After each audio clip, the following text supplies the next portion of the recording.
It's a collaborative storytelling. So the idea is you have one person who's laying out the story, and then everyone else who's participating as a character in the story. So it's kind of like playing a computer RPG, only instead of the computer telling you what the story is that's unfolding, you have an actual person that's telling you the story. So unlike a computer where it's already pre-scripted and there's only so many routes because it's a living person that's telling the story, the dungeon master, it can go anywhere. Kind of, escape the real life and kind of like, have fun with friends and, you know, It's a great way to be creative. yeah, that too. There's a lot of creativity involved in it too, and it gives you a lot of freedom to kind of do what you want to do. Fantasy aspect. I love the. I like building the characters. Like they have all those like different ways you can do it, but mostly I like the role play and the improv. Like that you have to just sometimes be on your feet. I'm mostly dungeon master, so man, it's such a big question. Like there's so many aspects that I like about it. Mostly the interactiveness and creativity that you get to do with it.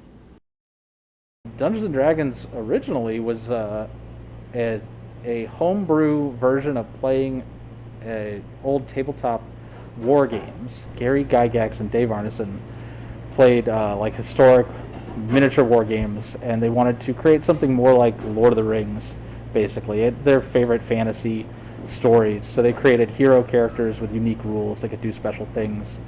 That steadily morphed into the game Chainmail, that was more of a tactical miniatures game than a role-playing game, but much more focused on heroic exploits and fantasy things like having spellcasting and monsters.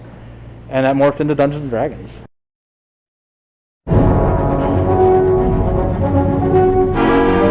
Dungeons and Dragons is the unlikely descendant of European warfare. In the late 18th century, the Prussian military developed a system for simulating battlefield scenarios which could be used to train young officers in military tactics. This was known as Kriegspiel, or war game. Markers on a tabletop map indicated troop positions, and dice were used to determine the outcome of the random elements of combat. A century later, British writer H.G. Wells, best known for classic science fiction stories like The Invisible Man and The Time Machine, introduced military wargaming to a wider audience by publishing a simplified version of the rules for use with toy soldiers. He called it Little Wars. The hobby eventually spread around the world, with various clubs publishing endless variations on the rules for simulating the combat of any era in the history of warfare. One such club was the Castles and Crusade Society in Lake Geneva, Wisconsin, where two medieval-era wargamers, David Arneson and Gary Gygax, began to take their hobby in new directions. Rather than play the parts of generals commanding their troops, they specialized in playing the roles of individuals on the battlefield. And rather than confine themselves to the limits of historical accuracy, they expanded the milieu to include all the myth and magic of fantasy literature. They published out of Gygax's basement under the company name TSR and called the new game Dungeons and Dragons. I started playing Dungeons and Dragons since I was about 13. My dad introduced me to it. He played back in the 70s and 80s when they had like the little pamphlets before they even printed first edition. But that was my first introduction to it. I started in 3.5. My friends and I played it all throughout high school, all throughout college. Took a little break between 4th edition and 3.5 and 5th edition. I picked it back up here in 5e. Currently, I'm not playing any Dungeons and Dragons campaigns, but that's because the pandemic going on and coronavirus. A lot of people aren't comfortable meeting up. But I have found a group that is comfortable meeting up. But we're playing a different tabletop RPG called Starfinder. So it's kind of like D&D, but in the future and in space. My friend who is a DM at a Magic the Gathering event, another nerd thing, and he just was mentioning, hey, like I've been looking for players to play D&D. Y'all want to play? And my wife actually was more excited about it than me at the time. I just, I was like, oh, I don't know. I've never like I've heard of D&D. I've wanted to play, but I don't know, maybe it seemed like a lot to learn. And then friends like, oh, come on, come play. And then once I started, um, I was hooked. Like, My two favorite explanations, it's like community theater without an audience, where somebody's the director and the rest of you are characters and there's no script yet.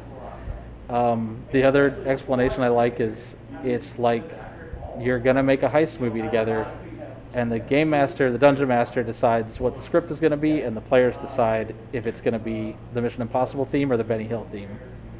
With D&D, like, the way to look at it is like, yeah, there are official rules, there are rules that you can play by, but like, really, you can kind of make up your own thing and kind of just use the rules as like a reference, whether or not you can do something. There's a lot more freedom to it. Like, the rules are pretty dynamic from what I can tell.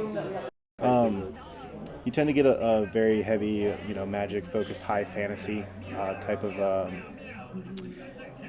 environment, scenarios, stuff like that. There can be a lot of stuff. They're about to release the new Spelljammer book, which is, kind of goes into space, tackles more of a sci-fi aspect of, space exploration and stuff like that. So it really does vary on the type. We have gothic horror with Ravenloft and stuff like that. So.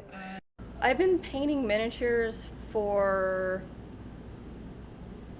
man, I feel like it's around the time we opened the shop, so probably just about 3 or 4 years. And I got into it to have figures to play D&D with, but I like to think of myself as an artist, so when I saw like, oh, blank canvases, yay, I like painting miniatures because it's very relaxing for me. It's you kind of get into your little headspace, and it's very zen. Again, I love the creativity process of like, ooh, let's see if this color goes with this color. Ooh, what if we did take this metallic paint and put it with this matte paint? Ooh, like, I don't know, I like playing with it. I like it's very zen and flow. I don't know, it's very fun. When I was playing D&D back then, there were not a lot of miniatures. So D&D and miniatures didn't really coexist back then. We would use some miniatures for other games to represent our characters, put them in like a makeshift map, and use that as a representation of our characters. So to help me kind of create an idea of what my characters look like, sometimes I'll go on those sites where you can create your miniatures. The first one I did was for my most recent character, actually, who is a tiefling. She's a tiefling cleric. So just out of curiosity and wanting to see what I could create, I went to the website and I made her, and it was pretty cool. I enjoyed it. I haven't played super recently, but last time I played it was using a virtual tabletop where everything is kind of tracked online via like a game board style system. So there were no miniatures used. I actually prefer to play with miniatures because I'm more of a visual person. I like to be able to look and see like what's going on or have a reference as to what's going on. It just makes it easier for me to enjoy it. Also, I like building and painting stuff too, so like that's where I kind of like the creative aspect more to it too. I think the stuff he paints looks really nice, so I like playing with it. I started to learn D&D on mostly, it was like work, like pen and paper and like just talking, right? So the DM maybe would draw, my friend would draw like a kind of basic map, but it was just the dice and us like talking and using the mechanics. But I later found like using more detailed maps and then using a battle map and then adding the miniatures to it actually created a better, more enriching experience. So like, for me, I usually do my battles with miniatures. So because like when it comes to like the regular stuff, we can, instead of setting the scene, we takes the time setting the scene, we can just describe what's happening. But when a battle comes up, make the battle map and then set up all the miniatures, and then you really get a nice immersive experience. And I recently learned if you add a nice music or audio element to it, you have a bar fight, have a chaotic like bar fight background noise. It really helps put you in the story even more so. It was pretty cool. And just simply like touching the miniature and moving it, 5 inches, which would be 30 feet in game, you feel you move the miniature towards the monster. You position it like the model set up with a shield and a sword, and you position it picturing you running up to fight the big dragon, which is and it's a cool experience. For Dungeons and Dragons and Pathfinder, I have painted a lot of figures over the years. I have played D&D since I was in 6th grade in the distant year of 1994. I'm turning 40. I still play D&D along with Pathfinder and a bunch of other role-playing games. Been into the hobby for a very long time. I prefer to have my miniatures painted prior, but I do paint occasionally. I've actually, you want me to pull out an example that I have in my bag? This is Jandal, the human cleric. But you can see I put some time and effort into my minis. I did like the little gold trim on his cape on the front and the back, and I did the gold trim on the shield here, and I washed it with a little bit of black. I made his sword black. And they were great, and they're cheap, but they were also metal and big and heavy. And right now, kind of the dominant force that you'll see in game shops is the WizKids line. The WizKids line is nice because it's cheap. So the miniatures run you about $5 for a couple single characters, up to like 15 for big, larger dragons, and then they can get very expensive. When I was kind of being brought up into it, we used a lot of miniatures. Playing 3.5, the DM would bring his own miniatures. We didn't play at a game store or anything. It was kind of just kitchen table stuff. But as I've evolved, my needs have kind of required me to move online because I move a lot. And like I have my Dragonborn, she has her Druid, and the cool thing about a lot of the miniatures is they're not really set in stone. They're not what you see is what you get. So I mean, you could really use a miniature to represent anything. I mean, if you choose to go that way. And like probably the best part is the affordability, or you can even like make your own if you're good at sculpting. With like clay or putty or like whatever you want. Or I mean, they also sell like model kits that you can build. But probably my favorite ones are the ones that are already like kind of like built. They're like one piece and they're already like pre-primed, and like you can like paint them right out of the box with whatever paint you have. I really like what Wizards has done with the pre-painted minis. But when I do play with miniatures, they tend to be unpainted or very poorly painted. Well, one of my first introductions to Dungeons and Dragons miniatures was the original game that they made that Wizards put out in 2006, I want to say. It was around the first printing of 4th edition.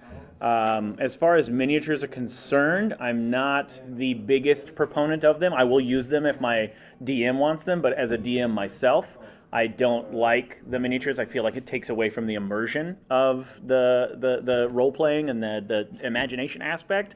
But I know that some people, as far as miniatures are concerned, need those as like a sort of structure to be able to picture it. A lot of the players that I've played with are more mathematicians than they are artists, and so they like the rigidity of the miniatures.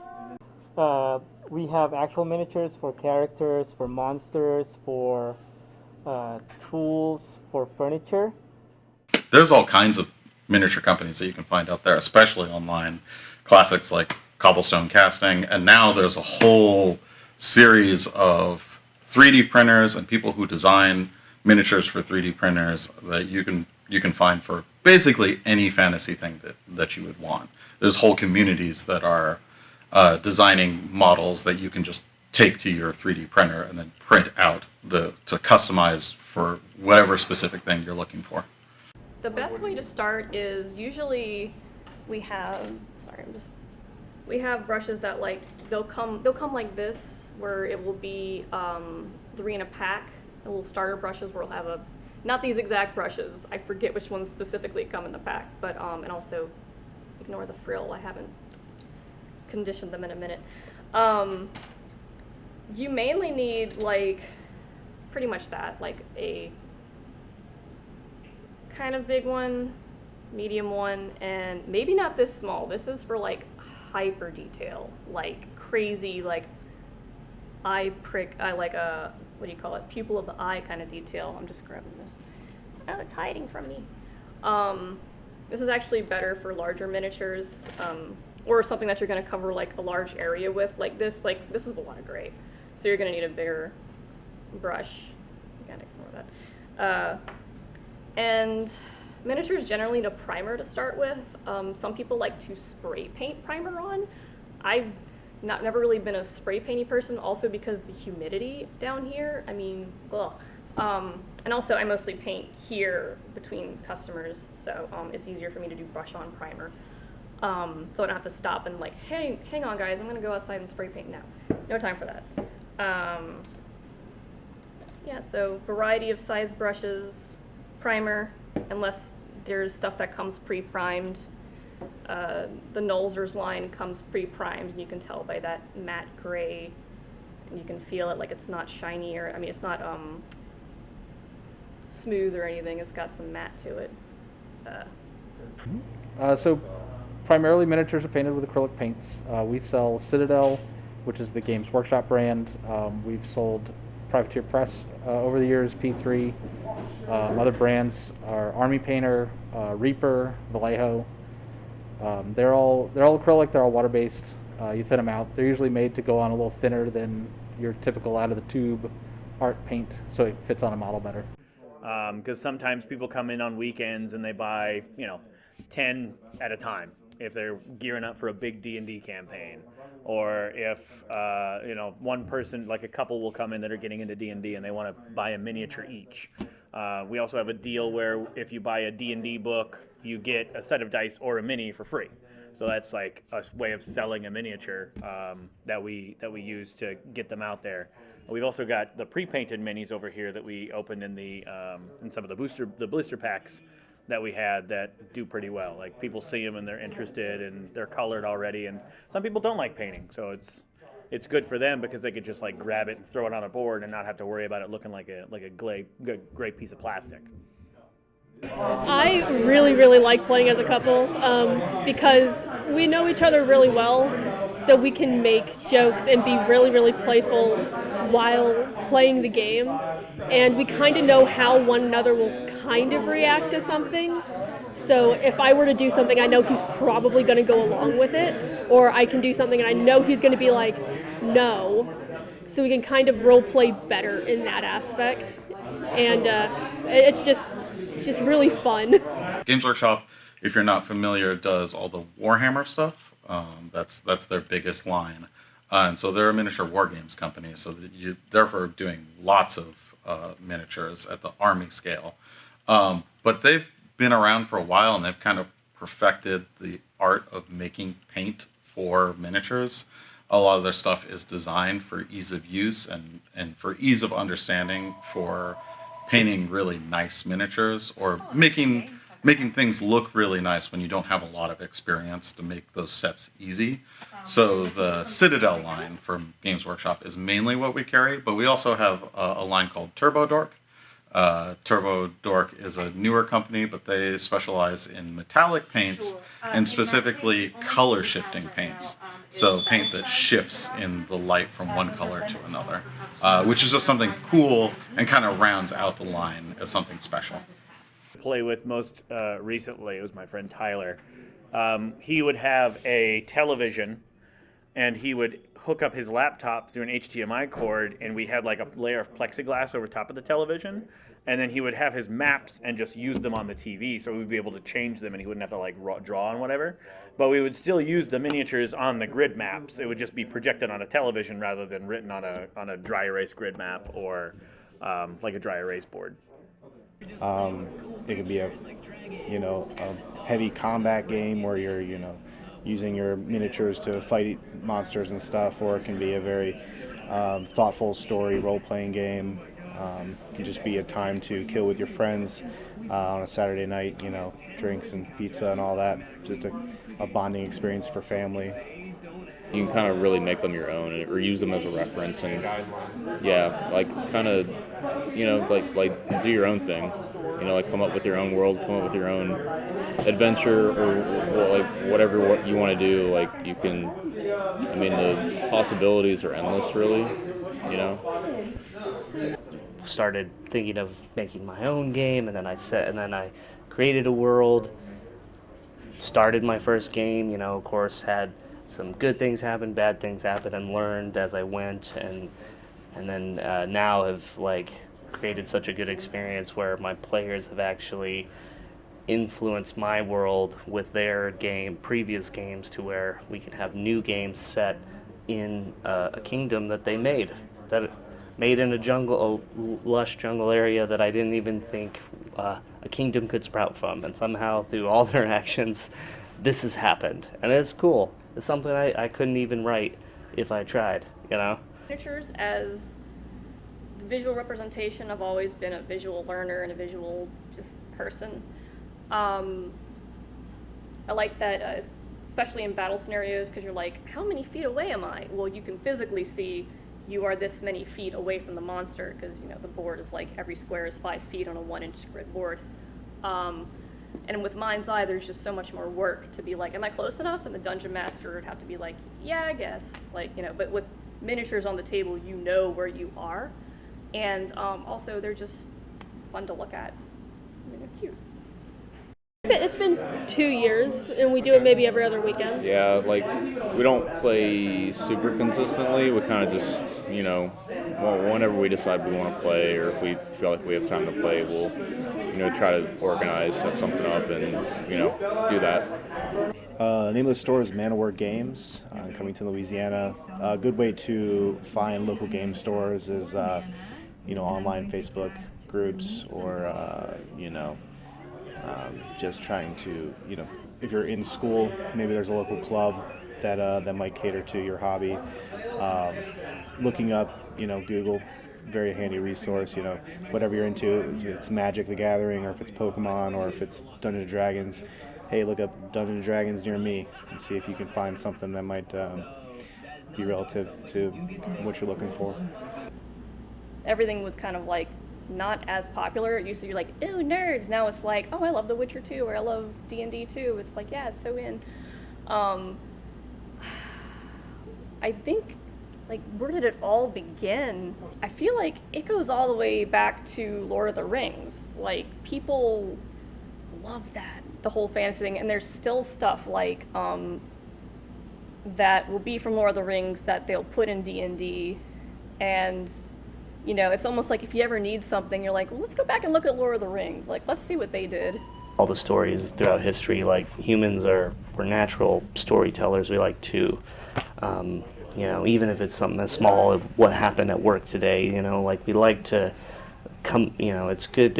We like to hear these like interesting tales, and it helps us grasp the world. And with fantasy, it's like it's a world that is like not real, right? So you get but like I think it was an interesting line in The Matrix where Mr. Smith, Agent Smith, said like all the humans rejected the world they created where everyone was happy, because doesn't seem real, right? So that's also with D&D a good compelling story, is you need to create conflict and have strife happening, and then there's heroes that rise up, and adventure can happen, and a lot of times good stories when the heroes win.